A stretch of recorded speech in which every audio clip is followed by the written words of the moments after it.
Hello, good evening. Gary Edward Gedall, psychologist, psychotherapist, here on my terrace here in Lausanne, in Switzerland.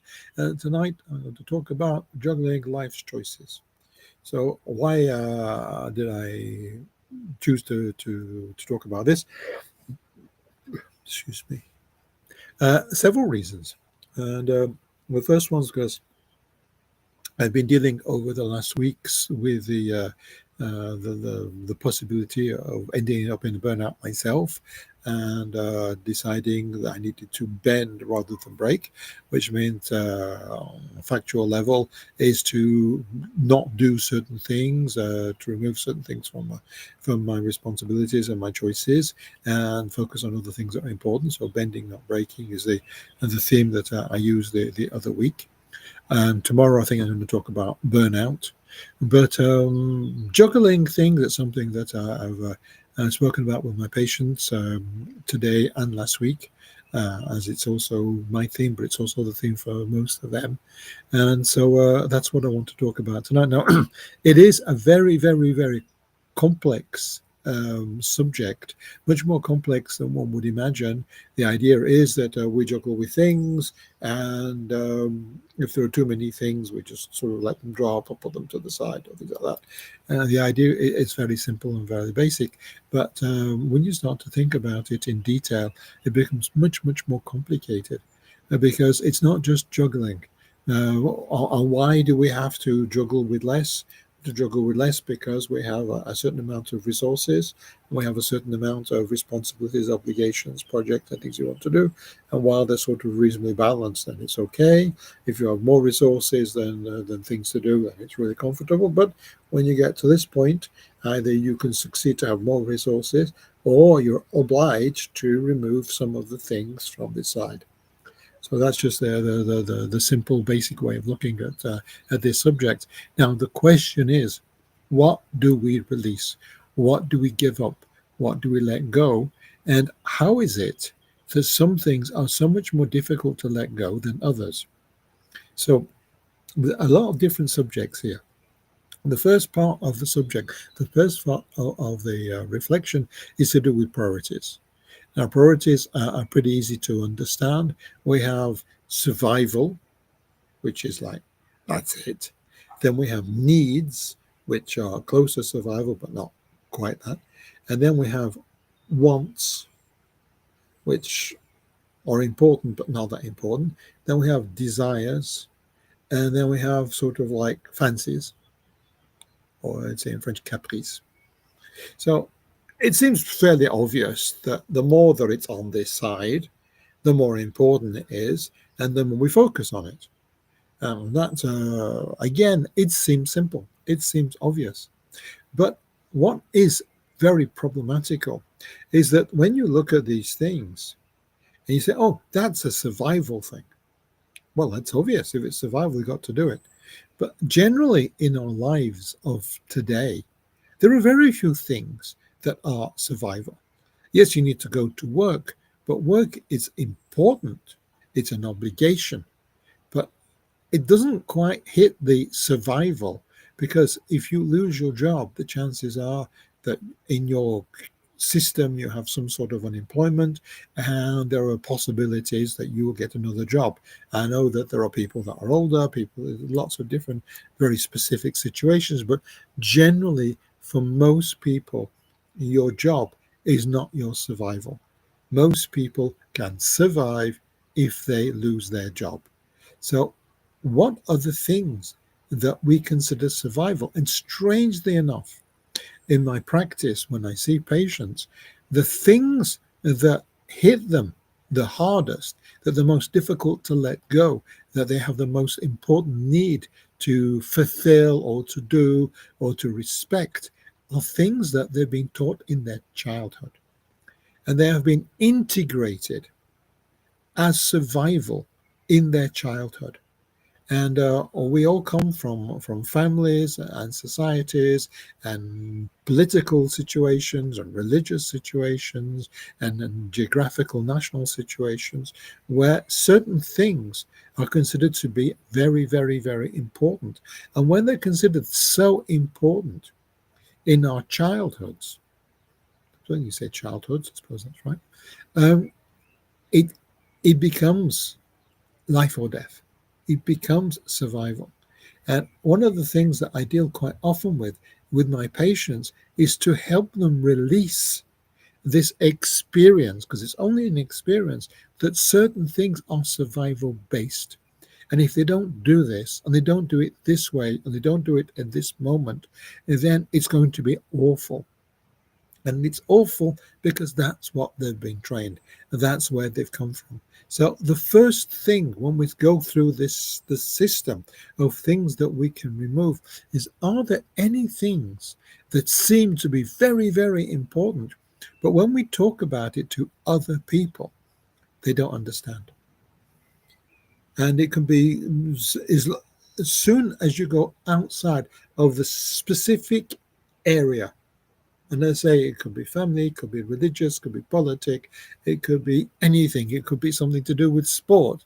If you don't go and see your football team every Saturday, then you're not a supporter. And if you're not a supporter, you're a very bad person and you're going to be excluded from the supporters club. And then you won't exist anymore. It sounds like rubbish, but there are people that live like that. So the idea of saying, what things in my life are important because historically I've been trained to consider them important. And when I talk to other people on the outside of this, and they sort of look at me with big eyes and say, what do you mean it's important? It's a message to think about it. It's not for me or anybody else to tell you what is important for you, but to put into question that you need to clean the house this way at least once a week, or else you're a bad person because your mother has drilled that into you. Okay, it's good to keep the house clean. It's good to have a discipline, but to clean it this way every week, or else you're going to feel awful. And then we come to one of the other factors, and say it's very complex tonight. One of the other factors is guilt. So if you don't do something this way, at this time, at this frequency, or whatever, then you will be filled with guilt because you expect that of yourself, because that's part of what the way that you feel that you're supposed to function.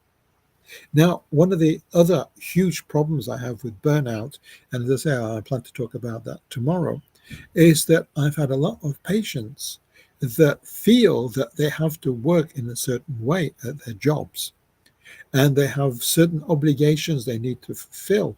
And if they don't succeed to fulfill all the obligations, of course, mostly given from the outside, sometimes from the inside, another subject we will discuss tonight, so that if they don't fulfill everything that the other people have asked them to do, they are riddled with guilt.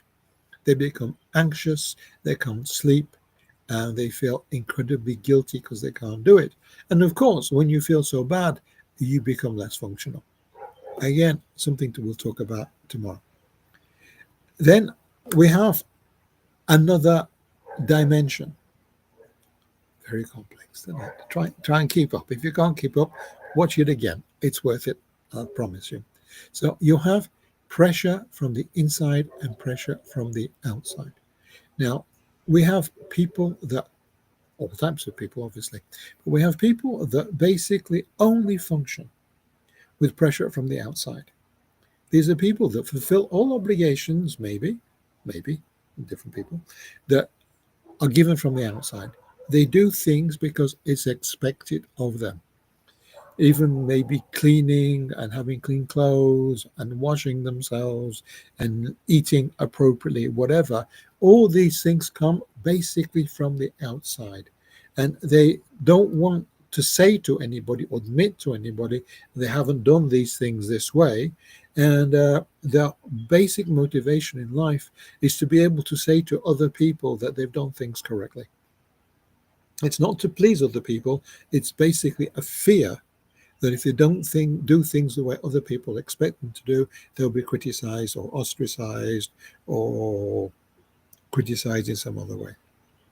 Then we have the other extreme. Of course, we have everything in between. The other extreme are the people that are hyper motivated to do things, that have ideas, that have projects, that are into sport, into art, into drama, into do it yourself, into all sorts of different things. They are motivated from the inside. And many of the things that they do is because they fancy doing it. It becomes important for them.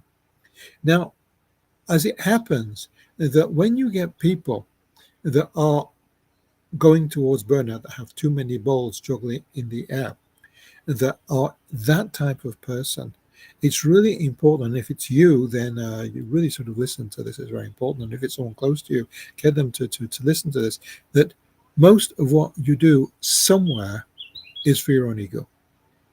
It's not to satisfy other people. It's because you feel it's important for you to do these things. And yes, you want to sell yourself and tell other people how great you are, how wonderful you are, but it's you that creates these things. It's you that puts the bar very high or complex or things like that. Oh, you could do it this way. It's much simpler. No, that doesn't interest me. That's too simple. It's too basic. It's not very pretty. I want to do it this way. I want to do it that way. And these people have high standards. They're often creative. They're very motivated and they want to do things. And yes, they want to show other people that they're doing things. But somewhere the main motivation comes from inside them, even if the appreciation from the others is part of that motivation. And that's where I found myself last week. Last week, I had myself the diet, the fitness, and to some degree, this YouTube Live were things for my own ego. Because if I didn't do them, then yes, I'd have to say to other people, I've not done them. But it was my own ego that would suffer from that, is they would think of me less wonderful, not quite the Superman that I was projecting and actually assuming. But it was just too much, too many balls in the air. Extra balls appeared that I just could not juggle altogether. So the idea to say, okay, that I will satisfy myself to reduce my own expectations for myself. That is something that is a very personal work to be done. On the other extreme, when you're doing things to satisfy other people, to be able to turn around to yourself and say, I'm going to upset this person. This person might be disappointed in me. They might be critical of me. They might be angry with me. They might be upset with me because I've not done what they expect me to do to be a good person. So that's going to be something that's going to be very difficult. And that is often the situation, obviously, on the hand, because that's the side that we're on. So that sort of situation often we find to be working situations, because at work, obviously, you have things that you're expected to do. You have people that expect you to do them. They expect that they're done in a certain way, in a certain time, and maybe for them in a certain order. And that order brings us to another reflection. As I say, it's very complex tonight. Is that if you have more than one person, that's just not the same, but more than one person that has expectations of you, that brings you work, that asks you to do things, expects you to do things. We have in our clinic, it's very complicated for one of the secretaries. We have two secretaries. One of them deals mainly with the finance, and the other one deals mainly with reports. We have a lot of reports. We have a lot of people that work for us.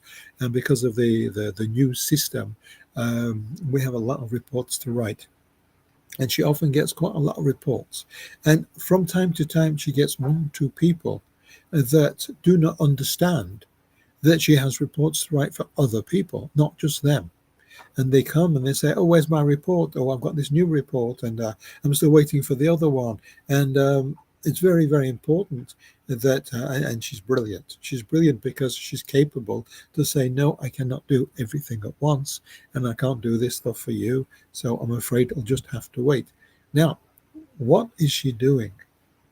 When you get someone to wait, when things can't all be done at the same time, the image that I give with the juggler is that we have our objects. The juggler only deals with one or two things at any moment. That's all. They only have two hands. They catch something and they throw it up. They catch something and they throw it up. So the maximum is that they can deal with two things at any one time. So how do they deal with all these different balls? It's because they throw them fairly high. And which is just logical, is the higher you throw a ball, the longer it takes to have its arc come down. So the image that I offer you is that if you're in a situation where you have quite a lot of things to do or a lot of demands, is to think which balls you can throw up higher, which things can take longer. You say, okay, I'll see to this tomorrow, I'll see to this next week. Sometimes I get bills come in and I phone the people and say, well, I can't pay this week, I'll pay next week. And sometimes they say, no, don't like that. And often they say yes, because if I can't pay the bills at all, then they're never going to get their money. So the idea that I can throw a bill up in the air, hopefully, and it'll take a while to come down again. And while that's going, I can deal with other things in the moment, pay other bills that maybe are more important, or pay bits of those bills. So again, juggling with money is something that I've been on about since I was small. My father was very good at that.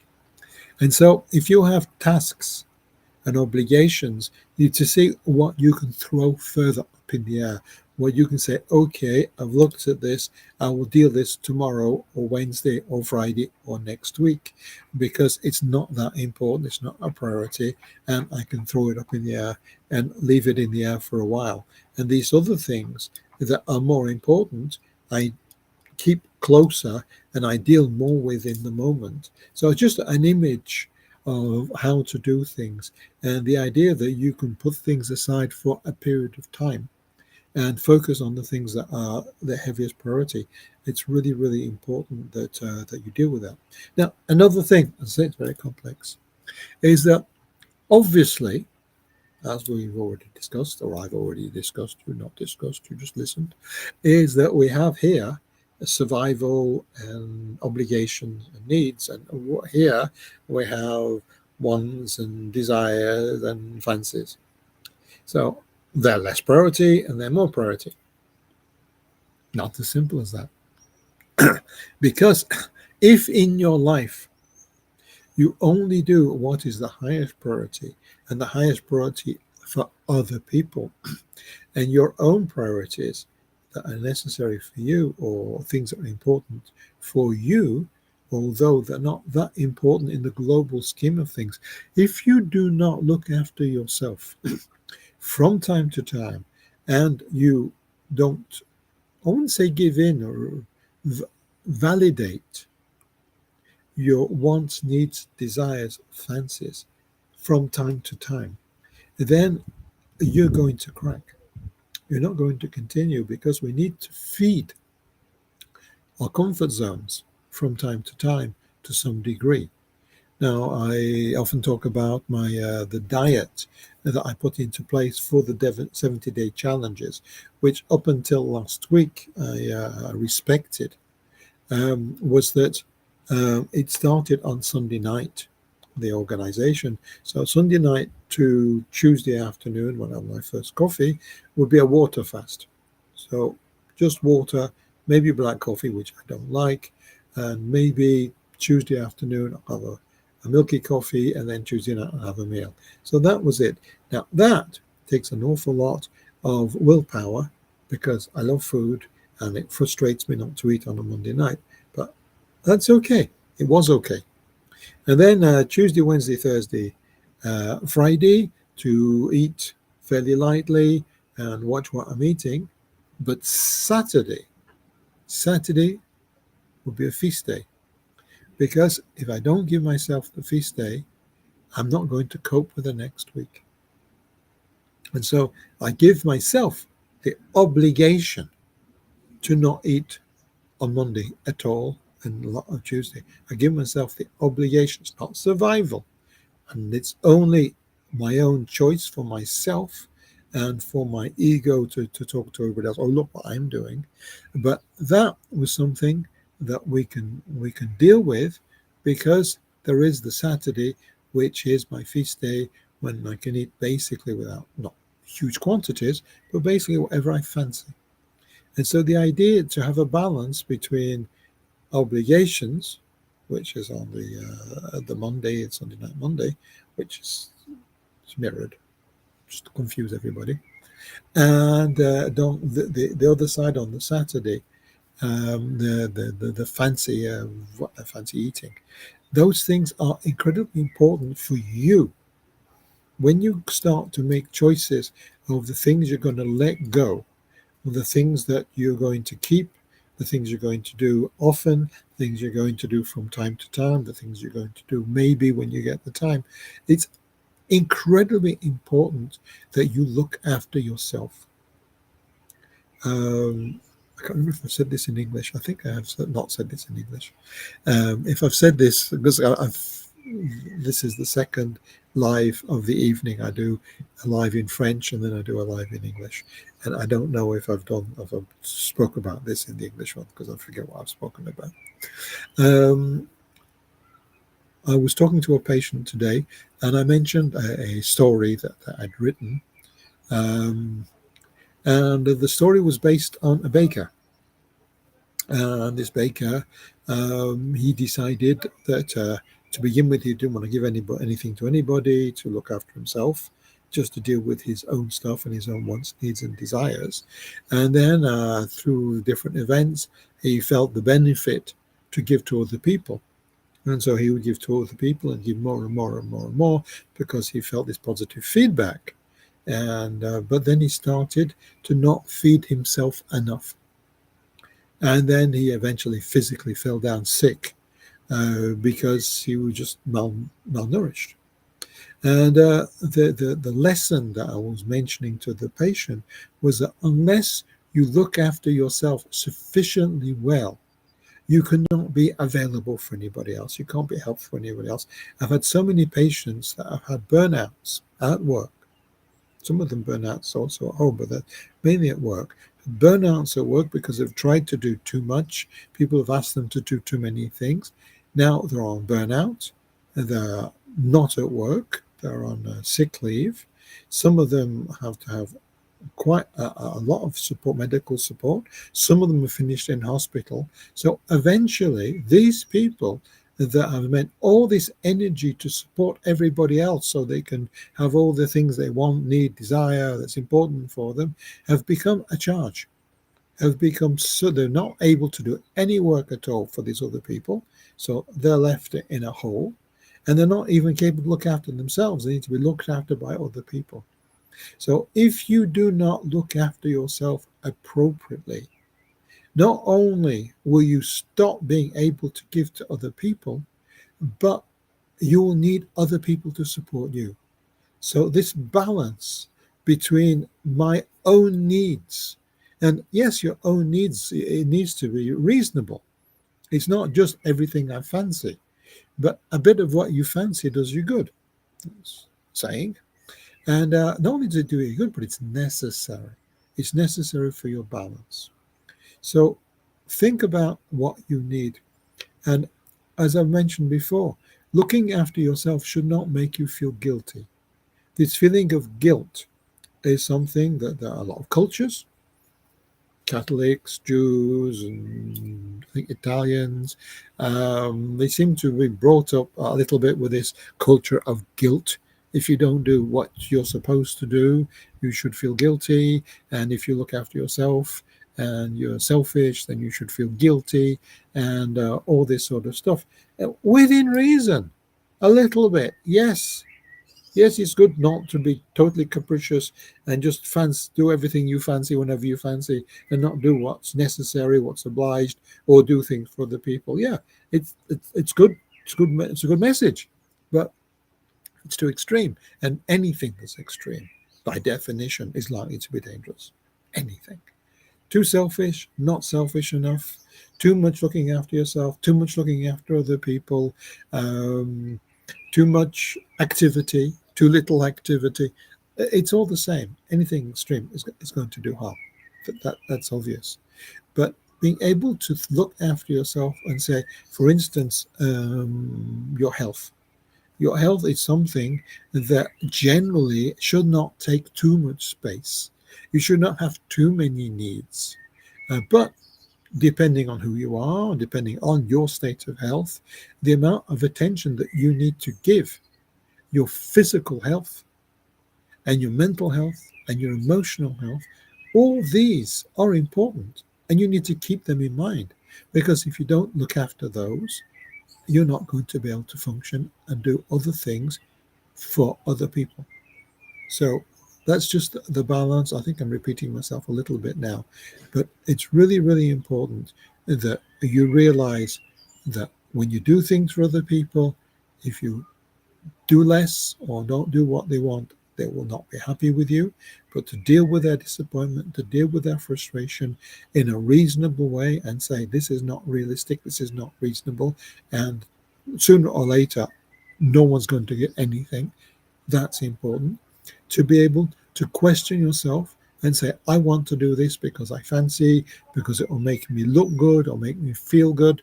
But if it's too much and I don't have the means to assume that, then I need to let it go, at least temporarily, because if I try too much and I try too many things and I push myself too far, I'm not going to get anything done, and that's going to look bad, both on the outside to myself. So these are all the based on the same concept. Be reasonable, see what is important, see what is important and why they're important. As I've said, if you've got things that are important because historically for your family or your culture or your football team or whatever, it's important for them, then you need to look and see, is it really still important for you? And is it important to do it this way or with this rhythm or with this intensity or at this cost or whatever? So it's really important that you are able to release things in a way that is appropriate for you. And appropriate for you has to take into account the reaction is of other people, the needs, wants, needs, and desires of others. Yes, you need to take that into account.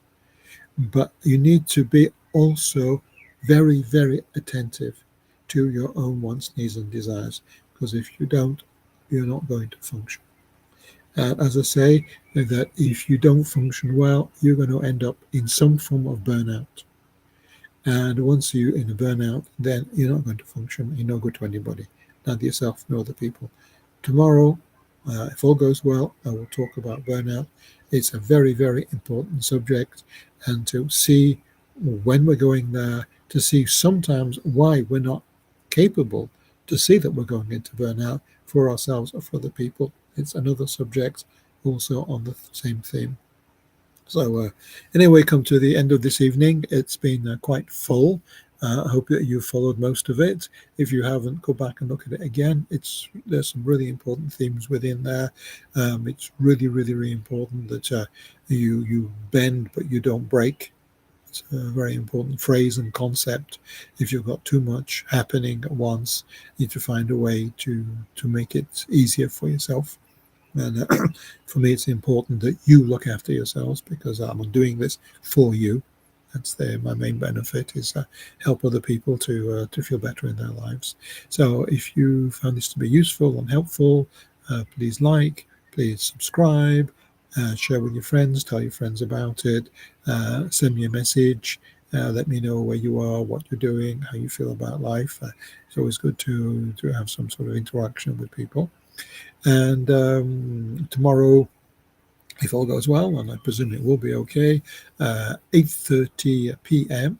2030 for Europeans, CEST, Central European Summertime, yes, when the living hopefully is easy.